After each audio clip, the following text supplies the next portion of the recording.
morning, everybody. This is Tim Bennett, and I am your host today. I'm so happy to be here with our very special guest, and who I'll introduce you to shortly. And our guest today is Georgia Hilton. I met Georgia about 1 month ago on a website called stage32.com, and it's a bit like Facebook for the movie industry. And I came across one or two of Georgia's comments, and there was something about them and about her frankness and her willingness to use words such as do film financing correctly or bury your head in the sand. Don't read this because you'll get pissed off. And there was just something about it that appealed to me. And then she finished the article about the 8 steps to financing a film, which is what we're going to be discussing today, with either do this properly or go and find yourself a rich lover, or words to that effect. And I just thought, my God, this is a girl who's talking the same words that I use, and I'd really like to get to know her. So I sent her an email about a month ago and said, would you be interested in coming on this program and sharing your rich thoughts with us? And she jumped at the opportunity. We met last night online for the first time ever and had a chat, and we talked for about 15 minutes. And what an amazing woman, I think, already. I think we're going to be in for a great night. So, ladies and gentlemen, please, without any more hesitation, let me welcome the one and only, the magnificent, awesome Georgia Hilton. Good evening. Good morning, Georgia. Good evening. How are you, and how is everyone? I hope you're having a great time tonight. We're going to talk about how to get your movie financed. Well, you know what? It's not going to be easy, but there's a way to do it.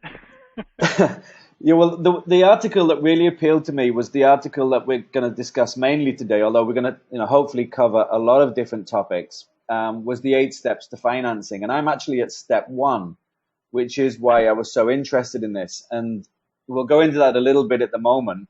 I'm just about to launch my own movie next Monday, I think it is. We're launching in the cinemas, Yeah, and I'm super excited about that, kind of nervous, but I'm also hoping to get return of investment so I can go to step 2. But before we get... I'm sure it's going to work out. Oh, it better do, because I just sold one of my condominiums to finance it. Hey, wait a minute. You're taking away my thunder here. Okay, sorry. I didn't say that.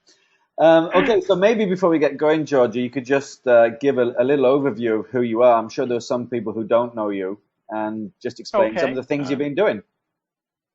Well, just so you guys know, I'm an independent filmmaker, just like you guys, although I don't like to use the word filmmaker, because the word filmmaker doesn't imply you know what you're doing. Tell people when they ask you, you say you produce movies. So I produce movies. I used to work on Wall Street. I got burned out and thought, God, I couldn't stand working for Citibank any longer, and I wanted to do something a little more artsy-fartsy, and I love technology, and I love art, and I thought filmmaking was the perfect place to be.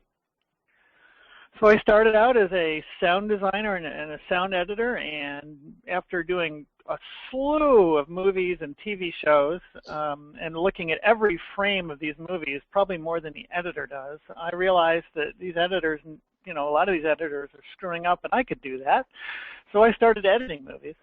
The next thing I know, I was doing color correct, and by the time I got done, I was producing feature films, handling all the post-production from end to end, and I'm actually just now, after 15 years, producing my own movies, because I've been fixing everyone else's for about 15 years now.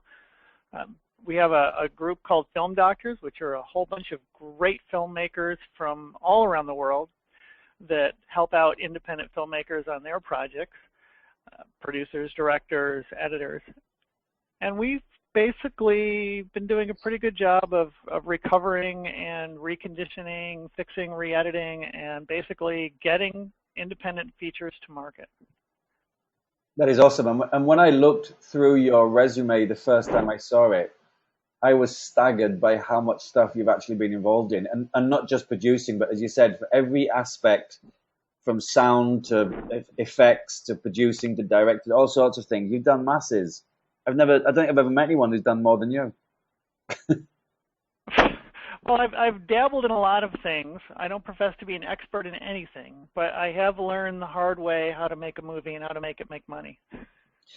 Fantastic. And one of the things that really appealed to me about you, Georgia, was that we both looked at the industry and said there has to be a better way. Yep. I have just made my second movie. And the first one, I'll admit, when my friends came to me and said, would I like to invest some money in this movie? I really wanted to satisfy my ego. I just wanted to see my name up on the screen. So I gave some money to that. And I sat in the cinema and had my ego satisfied. And then I went ahead and made a second movie. And I was amazed at how the industry around me was not working. They were directors and producers were making movies, but they had no real finance to help them out. And I thought, this is crazy. And all that I'm doing right now with these interviews was really to find solutions to help directors and producers around the world creatively make finance. And, this is how we met. So I think we're going to share some secrets today. I just want to go back to shout out to some people before we get going. We've got Tom Anthony, who I know has got a question for us. He is based in the Philippines, and he's a guy that I'm doing a project with shortly, another movie we're putting together. He's got some questions for you. And Tiffany, Great. Stephanie, we got the SB group, we got Roy, Nicole, Morris, Michelle, Matthew, La Quinta, Kerry, Julia, Jonathan, John, Jimmy, and Gracie. Is it Gila and Dawn Fields? So that's awesome. And Outstanding. yeah, we got quite a lot of people here. Gracie and Matthew were both here before I got here, at about at least 30 minutes before we got started. So shout out to you two guys. And I tell you what I'm going to do, because you came so early, I will send you a free transcript of today's webinar as a special bonus, because you got here before me. So great to see. If you've got any questions as we go along, type them into the chat box, and Georgia and I will answer them. And as I say, towards the end of the interview, we can open up some lines and talk to some of you directly as well. So let's get going. We're going to be talking about financing a film, and that's the whole idea of today's conversation. And the article that inspired me was an article that Georgia wrote called The 8 Steps to Financing a Film. So let's head on over right now to the first step. I'll just find the correct slide. There you go. Step 1 is write a check for $10,000 out of your own pocket and make a feature-length film, and then make $10,001 or $10,001 out of that. Yep. So explain what you mean by all of this and why. Well, the bottom line, let me start with why I wrote this article and what kind of transpired. And I bet everybody here has heard this before.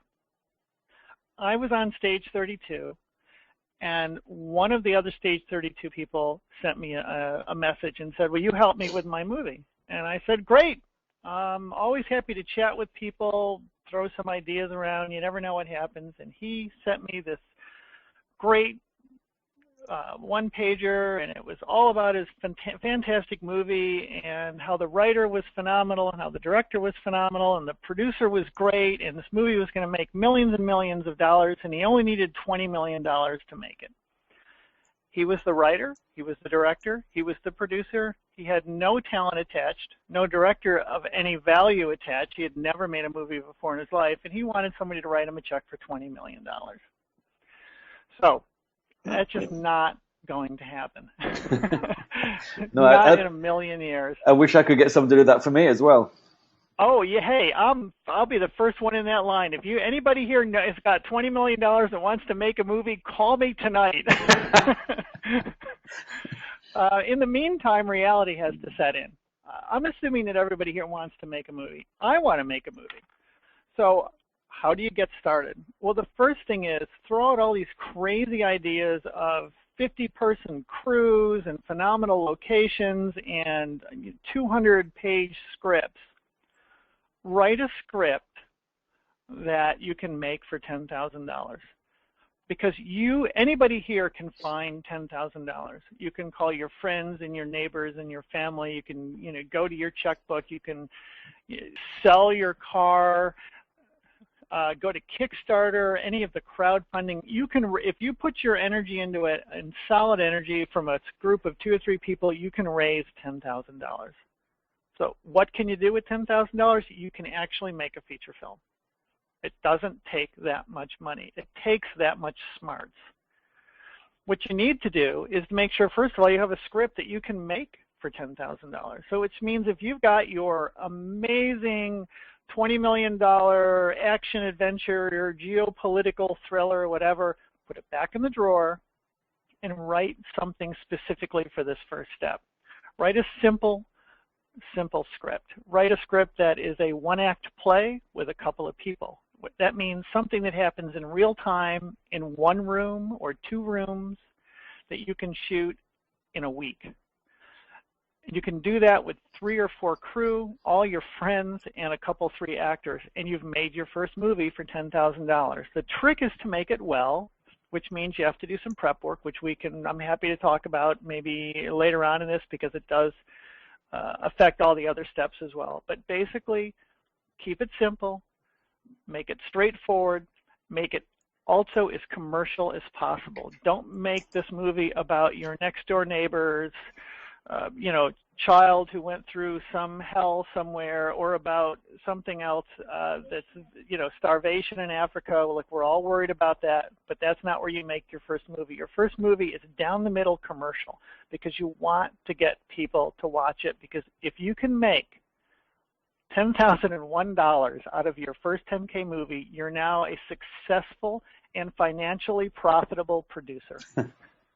That is brilliant. And I like the idea of keeping it simple.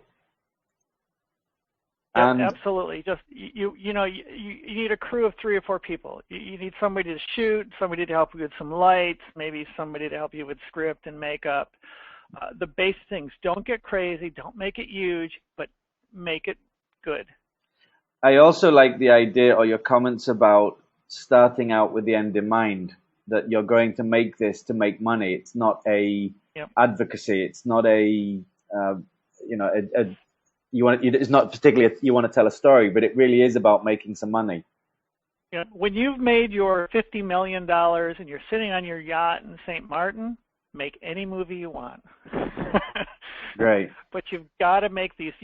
I think you need to go to these first steps. You need to show people. If you want more money from people, you need to show them that you are financially viable and that you know what you're doing. This is a simple path to doing that. And this is where I am right now. Is I have just made my first movie with my co-producer called Ian Del Carmen. I sold a condominium and threw about $10,000 of my money into it, and he did about the same. And, for me, we're both emotionally involved in this movie now. We want it to be a success. It's not a job. It's a part of our life. And we're not just going into the cinemas, but we're going to be doing parties. But the movie is actually called Bad Romance. And we're going to be doing Bad Romance parties and having sponsors there and making this a real event for people to come and enjoy and tour in the country with it. And we're doing this because we're emotionally involved and financially involved. We want our money back. Yep. I noticed a question from Chaz. I hope I pronounced that right. Who asked about who's going to buy a $10,000 movie? Yep. Nobody's going to buy a $10,000 movie that looks like it was made for $10,000. The trick is to make it look like it was made for a lot more. And there's a lot of simple things you can do to make a movie look a lot more than the $10,000 you spent on it. For instance, I don't know, Tim, do you know where Chaz is located? No. Chaz, where are you? Can you just type in where you're located? While he's doing that, I'm just going to say in New York, for example, in fact, Chaz, I'm going to tell you this. I actually was approached by someone who said, have you ever followed your own advice? Because I've been in the business now for 15 years. I'm kind of a few of these steps down. And I said, I have never made a movie on a micro budget. So I am doing it. I am actually going to make a movie to prove this fact out. And I've seen it done by other people like Tim. So we're actually doing the same thing. We're making an extremely low budget movie, but we're going to make it look like a much bigger movie. And the way we can do that is simple things. In New York, like I said, you can get actors. If I put a cattle call out in New York City, and we've done this, we put a cattle call out for no pay. We're paying like $50 a day to 5 actors for 7 days. We're going to get 200 to 300 people applying. So if you put the time and energy into it, you can get some great acting talent. You just have to be careful, about who you get, and take the energy to really make sure you have the right actors. Secondly, or should I say firstly, it's your script. It's all about the script. Everything else in a movie starts with the script. So you really need to write a good script. And if you've never written a script, then find someone who has, or find a good script and option it. You can find a lot of independent filmmakers, a lot of kids in film school, in writing schools who have written scripts, maybe even a short that could be transferred in or changed to a feature film for a few dollars. A lot of them would just love to see their movie get made. Find that, look for that script. Find that good script that's really down the middle commercial. Or write one, find a writer to do it. And once you've written that script, don't forget, scripts are never written, they're rewritten. Scripts are rewritten over and over and over and over. Oh, yeah. So, exactly. So once you get that great script you think is so good, put an ad in Craigslist, put an ad in Mandy.com, any of these websites, and say you're looking for someone to do an analysis of your movie. Community theater people might be able to look at it. You can find someone who will do a write-up on it, and you can give these people a couple of $100s to give you an analysis of your script. They're not expensive. You don't need to spend thousands of dollars to do this. Get them to look at that script, and when you send them that script, do not put your name on it as the writer or even the producer. Just leave it out. Tell them you're looking at this script. You're thinking about maybe producing it. Don't tell them you did it. Just tell them you're interested in doing it. So they give you honest feedback and real feedback, and take that feedback to heart and keep working that script. And it might take you a year to get this script where you really want it, but then you have a great script. And I've talked to you about getting great talent. With great talent and a great script, you could shoot this thing in your living room and make it work. And once you've done that, back to your question, Chaz, about the $10,000, you can look at companies. For instance, I'll tell you one right now. Here's a secret for you: Freestyle Digital. Freestyle Digital is a company in LA that I've worked with. They're always looking for something great. They don't care how much it costs. They care about what it looks like. They care about how good the story is. They care about how good the acting is, how good the editing is. They care about that production value. They can do a digital distribution. You can get it out there to Netflix, to iTunes. You can get out to a number of other web-based services. You can go out to foreign distribution. You don't have to think about New York or America. America is not the end of the world for movies. It's hardly any more the start. There's a huge hungry appetite for foreign distribution for decent movies. So it doesn't matter how much you spend. It matters how good it looks. Awesome. And this also reminds me of a conversation that I had a few weeks ago with Tom Malloy. I don't know if you know Tom Malloy.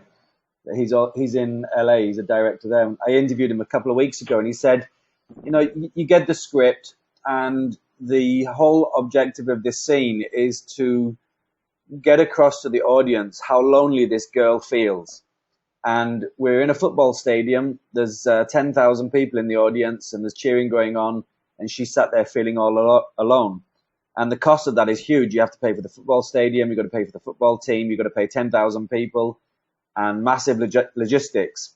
And what you could do is take her out of that football stadium and go to a park bench in the middle of nowhere and just plonk her on that. And as long as it doesn't take away from the integrity of the movie, for free, you can do exactly the same as what was done for $1 million in a football stadium. Yep. Or you know what? Just to throw another one out there, you could buy some stock footage of a football stadium and shoot your lone person walking down an empty cement hallway somewhere and pretend it's part of the stadium. Could do, absolutely. So so there's always a way. There's always a way to make that $1 million shot for $1,000 or for $100. Absolutely. And Tom and I are just going through a script right now for a movie that we're going to hopefully produce later this year. And we're doing exactly that. We're going through the script and saying, how can we make this for free, for cheap, for reduced cost? Who can we put in there that we know? What can we do to make this a cheaply made movie, but at the same time keeping the integrity and making it look expensive? Yep. There's another thing that came up here that's part of this sort of step one. Is it Gila? Am I pronouncing that right? I hope. I think so, yeah. Talks about, she made 3 shorts, and she got her money back. She made, let's see, a recent short. No, fine.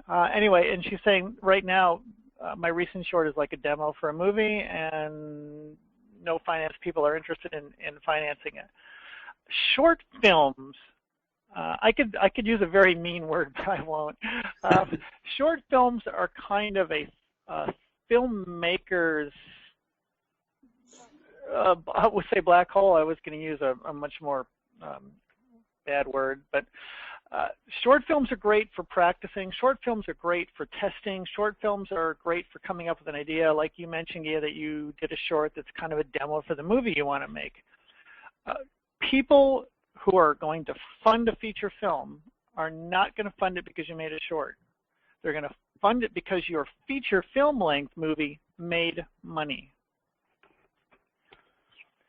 So you really want to think about it before you spend, $10, $20, $30, $100,000 on a short. As an example, I have a client who is a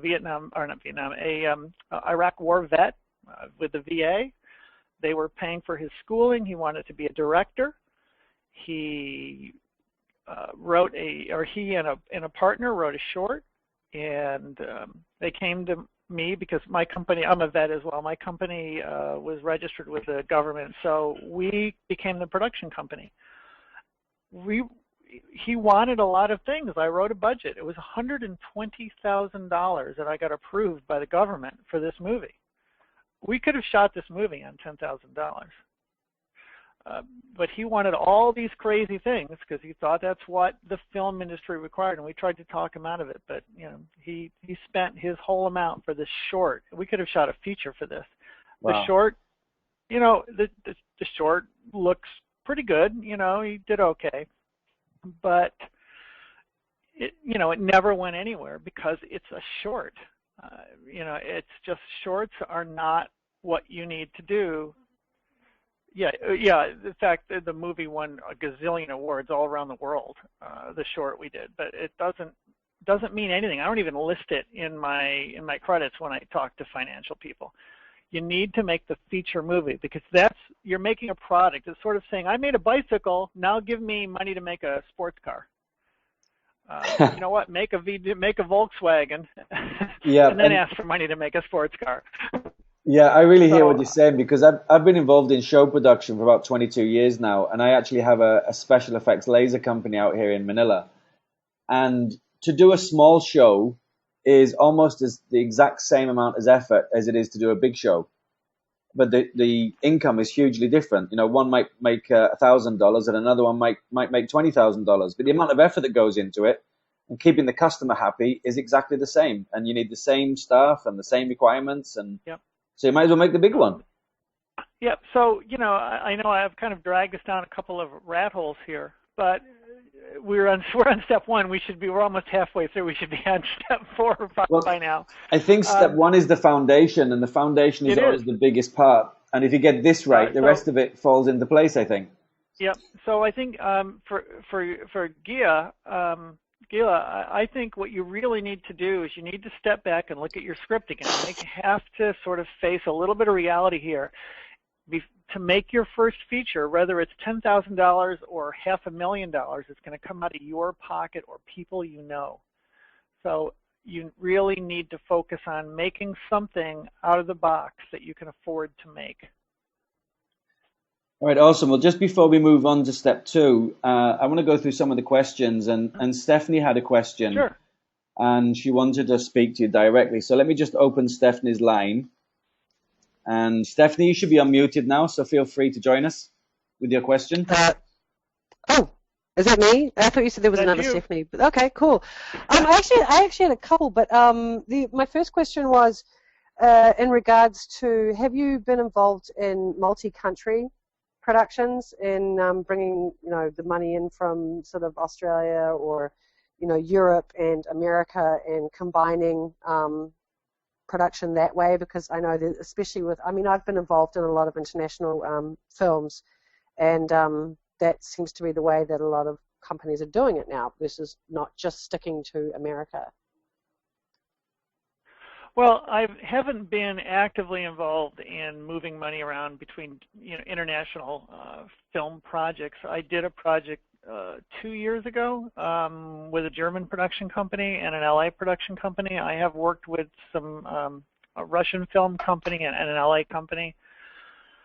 The steps are honestly pretty much the same. When we get into some of these some of the steps that we're going to go through tonight later on, when we get up into that 1 million and up level, that stuff starts to, it starts to be an issue, because now you're looking at, gap financing, you're looking at ways to manipulate tax incentives. But for your first 3 or 4 independent movies, for those low budget movies, it really doesn't matter where you are or what you're doing. Right now we're looking at, you've got to be able to write that check on your own or almost on your own. Okay.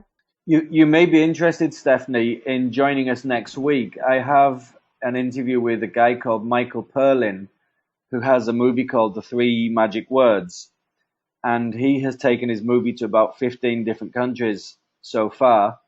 And he and I have just struck an agreement to bring it into the Philippines. I'm going to be his distribution in the Philippines. So he has a lot of experience about that. So I'll send everybody a link to that interview next week as well. But he could be a guy to ask. Cool. Yeah, you mentioned Iron Sky, which I think is just an hysterically great movie.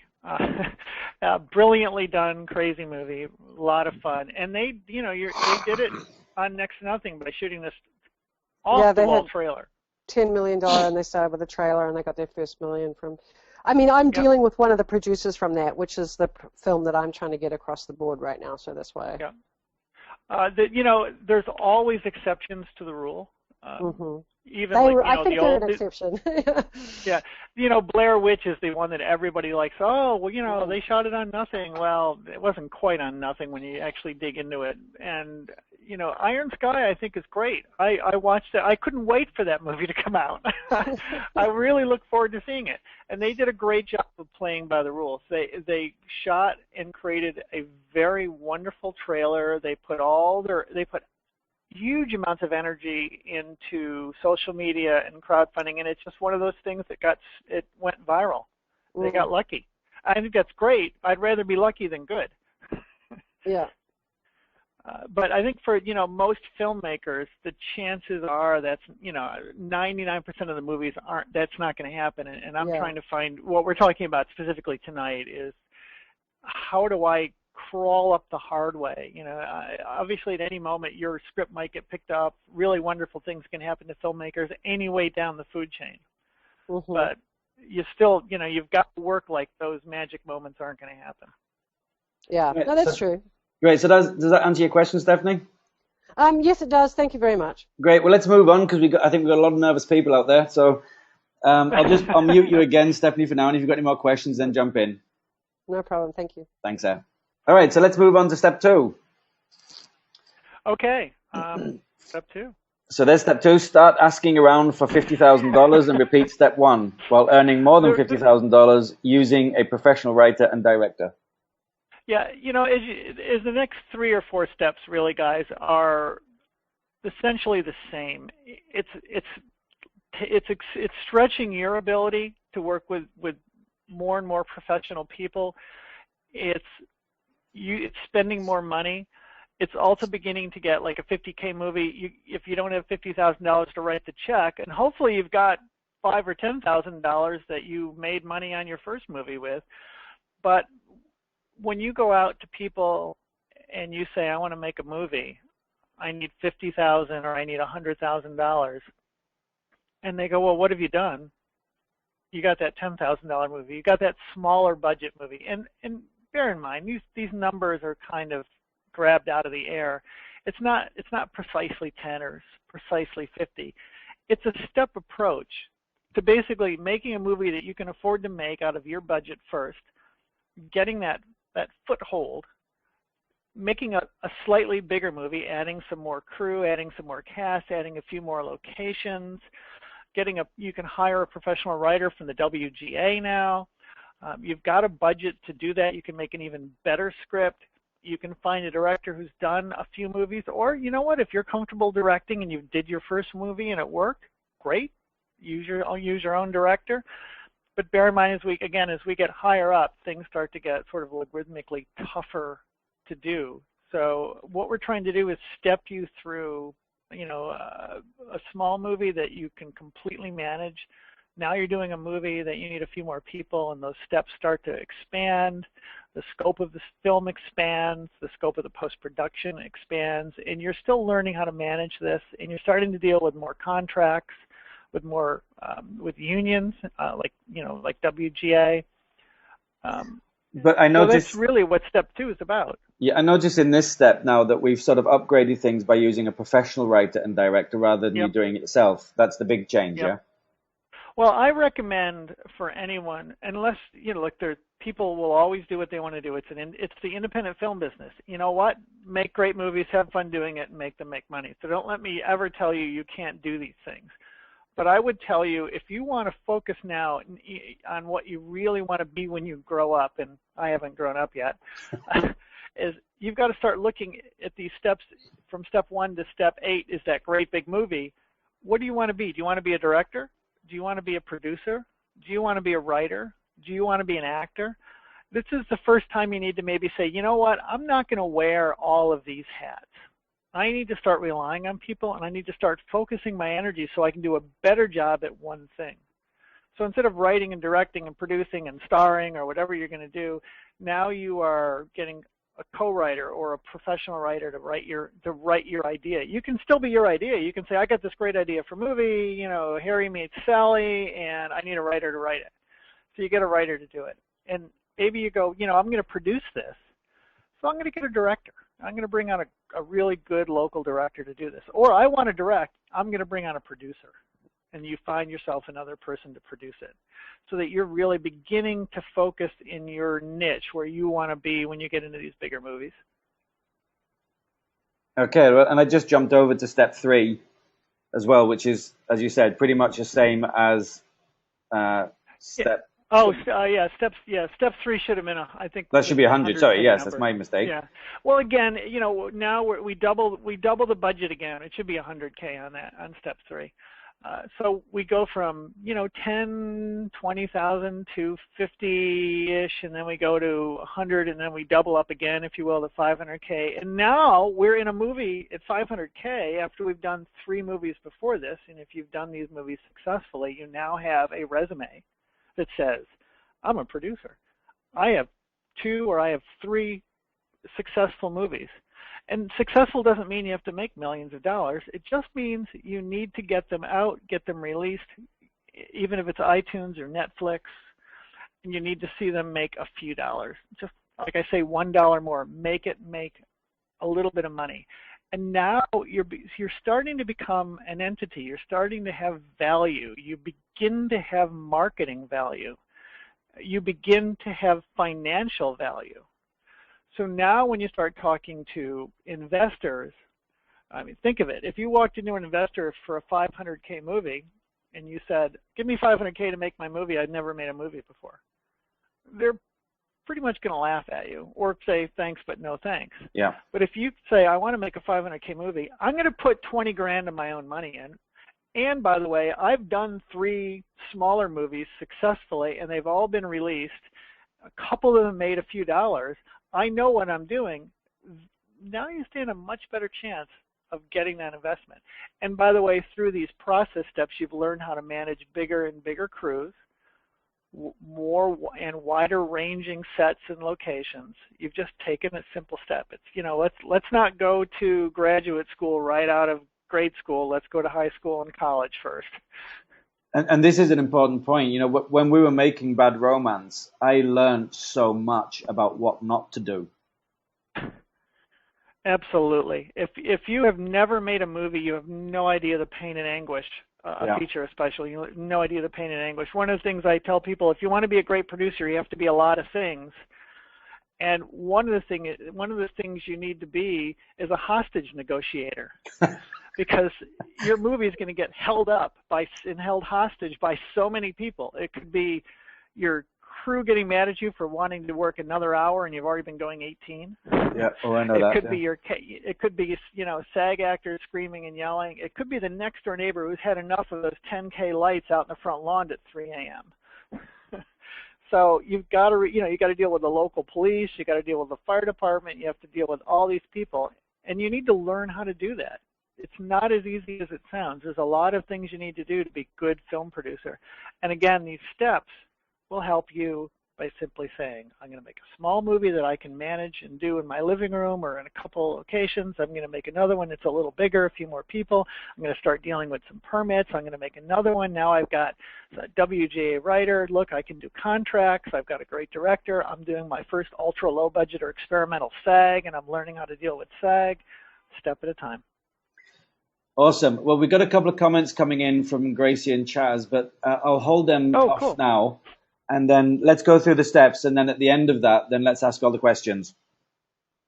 So keep your questions coming in, guys, and I'll go through them later. So let's move on to step 6 and 7 and 8, which is basically the whole list in one go. Yeah, these steps, when you get getting up to step 5, before we hit step 6, getting up to step 5 is the learning curve. Again, that's learning how to deal with everything and adding another layer of complexity and financial, issues all the way up through. When you get to that $1 million to $5 million range, you're now really dealing with finances. You really need to start dealing with, how do I finance my feature film? You've got your track record. You've got a history of making money with your movie. You're financially viable. You're marketable because you've got a track record. Those are the things that distribution companies are looking at. Those are the things that actors are looking at. An actor puts their whole career and their life in the hands of a director. There isn't a real actor out there who's going to let someone out of the box direct them. They're going to want to see a real director. So when you start hitting this level, you've got to really start thinking about a balance in your project, a balance in your budget. You're doing a union film more than likely, so you've got to look at what your above the line and below the line costs are going to be. You've got to look at a director, and it may not be you, even though you've done a few movies. It might be, but it may not be, and you have to be prepared for that. But you've got to make sure you've got a director, either you or a good director who has a track record, who has a history of making financially successful movies. You need at least one other good producer now, but you've got a track record, so you can go find a good producer who will work with you, because you can say, look, I'm not an idiot. I've done this before. So you can get real producers to work with you.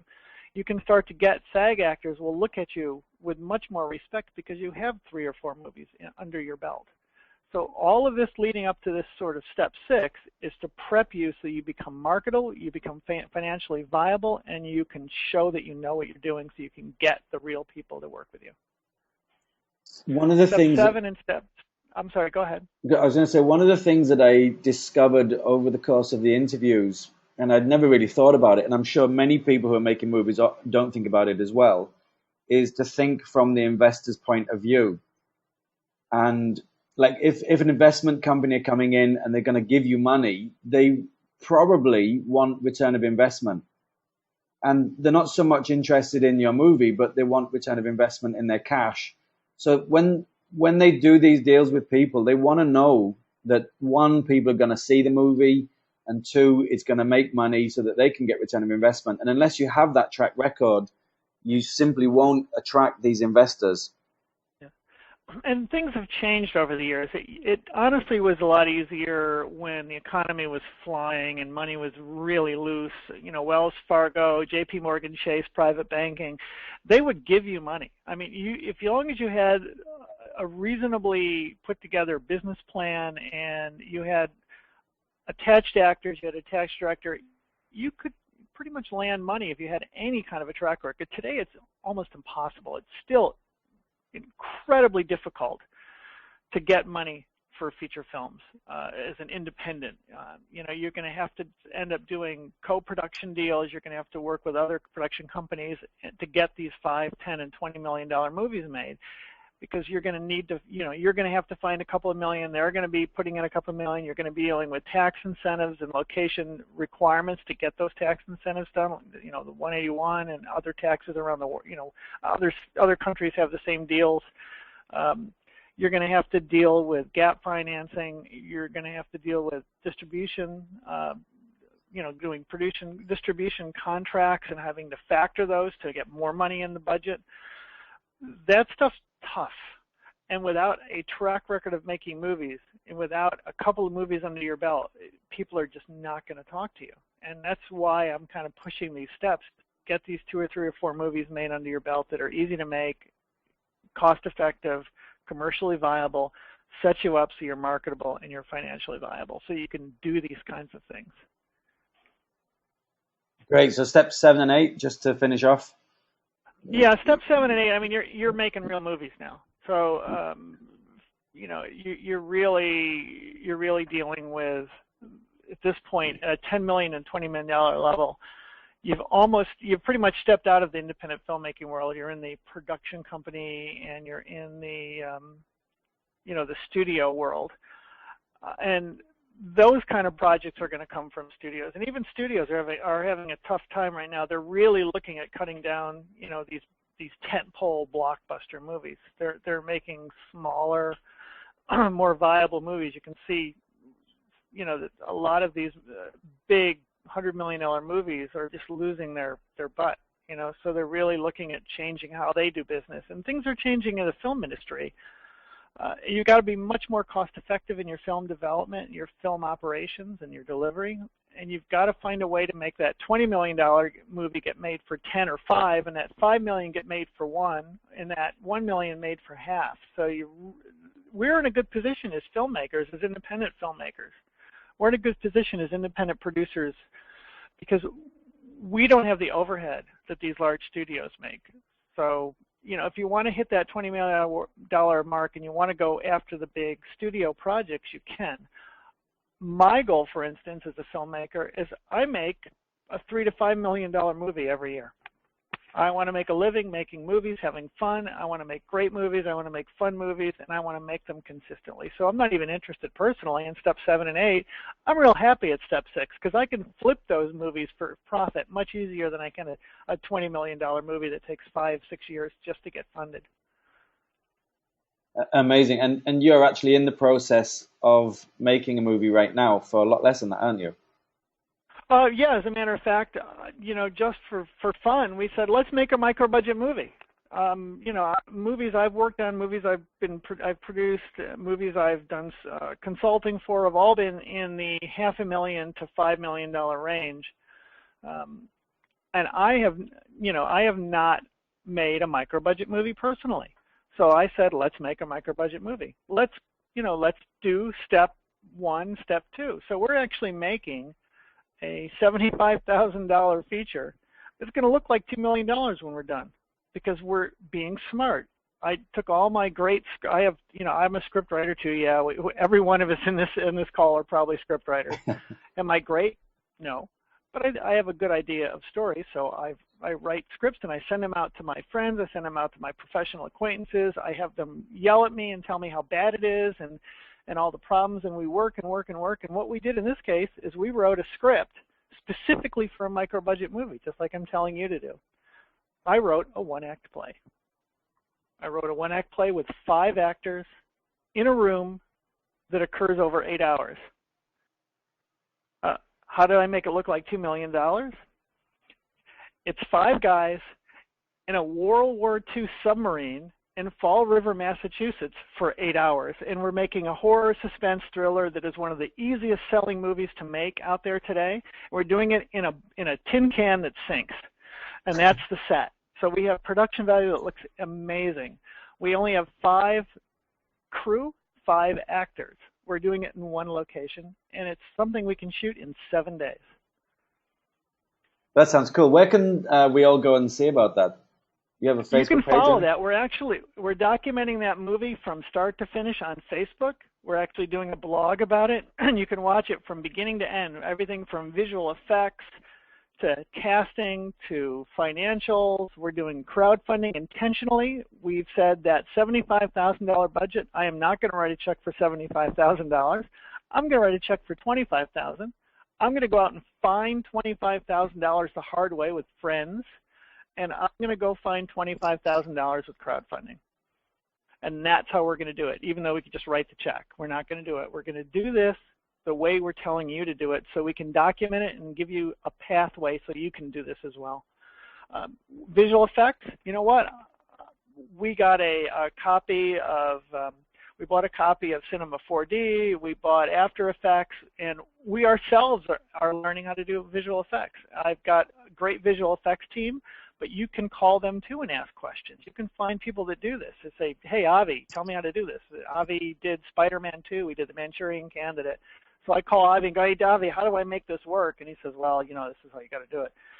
There's plenty of students out there, people out there that know how to do these things. So we're doing all the visual effects ourselves. We're doing all the shooting with a very small crew.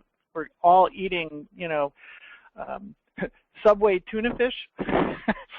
And we're shooting this on Canons just because we want to keep it cheap but keep the production value up. So we're shooting it as an HD. You know, 2397, and we're shooting it as a 90-minute horror suspense thriller. Brilliant. And where's your Facebook page on that? The Facebook page for this is facebook.com/subconsciousthefilm. It's all one word. Subconscious the Film. Yep, like it, watch it. Hey, and like I will tell every one of you, don't be proud. Ask for money. So everybody here, help me with our movie. Give us $200. Excellent. And they can also get a link in or title, a credit in the film. Yes. That's right. Anybody, if you get in touch with me on this webinar and you want to throw $200 in a movie, I will give you a co-associate producer credit, and we'll make sure you get on IMDb as an associate producer credit. Excellent. How about that for a deal? That sounds great. So well, yep. Go on. No, I'm just saying I'm asking everybody. I'm asking my neighbors. I ask my, you know, the people I work with. I asked Tim today for $200, didn't I, Tim? You sure did. Don't be proud. Go after everybody. You know, the social media thing. In fact, I'll be happy to chat about that as well if we have time. But on the social media thing, very quickly, on your first at $10, $20, $30, $50,000 movie, don't just throw up something on crowd funding websites and expect it to happen.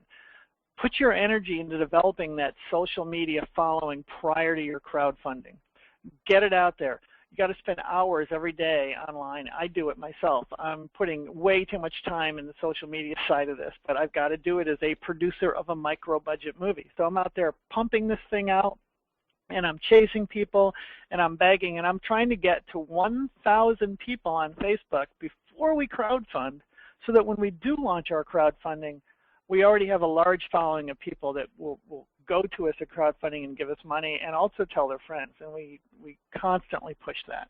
And we'll be doing a trailer. I think one of the people mentioned, the Iron Sky trailer. We're doing a trailer for the movie. You'll see that sometime in early May as part of the crowdfunding. And we're doing a very interesting video for crowdfunding that you get to meet us. You get to hear how great our movie is going to be. You get to see us in action. You get to see a little behind the scenes. We're going to do a 30-second trailer of the feature. That's all going on crowdfunding, and we're really pushing it. And you feel free to steal this, but I tell everybody, giving $200 to our movie only costs you $200. Watching all your friends sitting in your living room watching this movie and your name comes up as a producer is priceless. Yeah, it sure is. And I tell you, my son is going to be proud of me when he watches my movie. There you go. Exactly. So, if you're going to do these, you're going to start at the bottom on this thing. Don't be afraid. Go chase that money. You got to be proactive. Fantastic. And I love the comments you're making about social media. I interviewed Gina Gaudio-Graves a couple of weeks ago, and she's the founder of Directions University, which talks about using the internet to help fund our movies. And it was one of the things that she said, get the audience involved in your movie long before you start launching things for requests for money, and get people emotionally involved and intrigued about what's going on, and it'd be much easier to raise money. Absolutely, a very true statement. The real trick of this crowdfunding is to get that crowd before you ask for the funding. Well, and when you do crowdfunding, make sure you put things on there that are really interesting and really appealing. I've seen a few crowdfunding projects where people have put really bad videos up, and people will look at that and go, you know, is that what I'm giving money for? So make sure whatever you put up on crowdfunding really rocks it. All right, awesome. So let's go over to some of the questions. We had an email in from Tom. Tom, are you here? And I will open your channel, and you can ask the question directly to Georgia. Let me just open it. You should be live now with us, Tom. All right. Frank, have you unmuted? There he is. There you go. How are you doing, Tom? Okay. I'm fine, Hi, thank Tom. you. Hi, Tim. Good morning. Good morning. How do you do? I'm good. You're live. So let's get your question in. Well, yes. In setting up a business plan and doing the sourcing of the funding, there are different kinds of contributors. Those that we mentioned before, that are just putting in cash. That's one way to construct a return on investment. It's another if in startup production company, you're going to reward the writer and the director also for their talent. So how does one structure a payback for those different categories? Those who are putting in talent, and those who are putting in just cash. That's how do you do it above direct cost contribution to profit formula? You can do that a number of ways. I mean, it really is up to you and your project and your investors. Normally what would happen is a cash investor is going to win. They're going to be money in, and they're going to want to see first money out. As far as writers go, that's pretty straightforward. If you go to the Writers Guild of America, you'll find that there are agreements that talk about how you compensate a writer with back end. You can compensate them with a small amount up front, and then you can work out a back-end percentage for them, as you know, based on your profits. Same thing with the director. A lot of famous actors and directors, Tom Hanks is one. You know, he did Private Ryan. He got nothing up front for Saving Private Ryan. He made all his money in a back-end deal. So there are a lot of ways, and every project is different. There's no set rule here. It's about what you negotiate and your ability to negotiate. So then you would say that the best thing to do would be to quantify that and put it into the business plan up front. Yes, I would say that you would. For instance, I'll give you an example. And this is a micro budget movie that we're doing, so we're not going to go too crazy. But we're donating 25% of the profits. We're splitting 50-50 with Wounded Warrior and the museum that we're shooting in, because we really can't. Our budget does not allow us to pay them what they're worth for the set of a real World War II submarine. So that's part of our offer to them. For our cash investors, we're working a deal where out of another 25%, they're going to get additional monies back from return on their investment. Mind you, cash investors are cash investors, so they get their money out prior to this cut. So they're going to get if you put in $500, you get your $500 out, and then the money is split. And then another 25%, because again, our crew isn't making any money. We're paying everybody like $50 a day. It's absurd. They're really working for 3 hots and a cot. So we're giving them a profit share, and it's all laid out in our business plan. So they get a profit share of that as well. So hopefully, which incentivizes them to do a better job. And the same thing with our actors. And then the last 25%, everything goes according to plan, we're going to use that to fund our next micro-budget movie and follow these steps and actually document them so we have an example for other people to follow.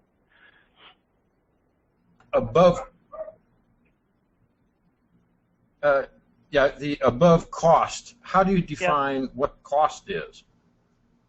What cost is? You've got to be careful, because depending on your movie. Can you tell me for your project what kind of a budget you're talking about? We're still trying to put it together. Are you $1 million? Are you $500,000? Are you no, 10 million? I'm 100,000. 100,000. All right, so it's not that big of a deal. bear in mind, if you're out there looking for a lot of money, especially when you're getting up there a little bit with 100,000, if you're looking for 20, 30, 40,000, they're not people you know. You're actively seeking investment. You have to start dealing with the SEC and rules and regulations, at least here in America. Every country is going to have their own rules and regulations. So you're probably dealing with high net worth investors. And high net worth investors will want to see very detailed contracts and deal memos put into place. But again, the actual percentage and the cut out of that is very flexible. That's really your negotiation ability as a producer. And a lot of the people say, look, if I'm going to put in $500 to your movie, or $1,000 or $5,000, I'm not going to be as upset and worried about it as if I'm putting in $50,000. If I'm putting in $50,000, I'm going to want to see complete accounting, which means you've got to budget in an accountant, and you've got to really have all your ducks lined up, and you've got to show her every penny went, and you've got to clarify up front what will be costs and what will, and where that profit is. Is it gross? Is it This net? is production cost this is production cost before you add in distribution cost. Is that correct? Tom was asking if the production costs should include the distribution costs when you're doing all the calculations.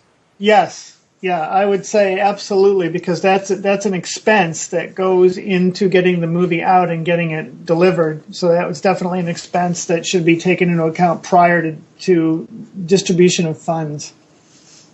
All right, and that sort of sums that up very clearly. But the other point I noticed was that you were saying that the cash investors should be paid first before the other people have paid their areas. Is that correct? Yeah. It's really, that's something I was trying to explain. It's so much more about negotiating the deal at that point than there is any set rules. But if somebody's going to say, I'm going to give you cash, they're probably going to demand that. I mean, if you can get them to do it without that, even better. Yeah. All right, awesome. And I really like the idea that some of these like big actors like Tom Hanks and everything are willing to work the way that you mentioned, that they'll take shares and interest in the movie. I think he made like $40 million on Private Ryan. He didn't take a penny up front. Well, that was certainly worth it.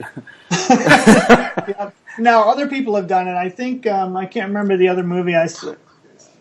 Tom Cruise has done it. He's lost his ass on a couple, and he's made a lot of money on a couple. So, yeah. It's really, that depends on how much they like the movie and they think the value that it has and who else is involved. And then it gets back into who's the distributor, who's the studio, who's the director, who's the rest, who are the rest of the cast.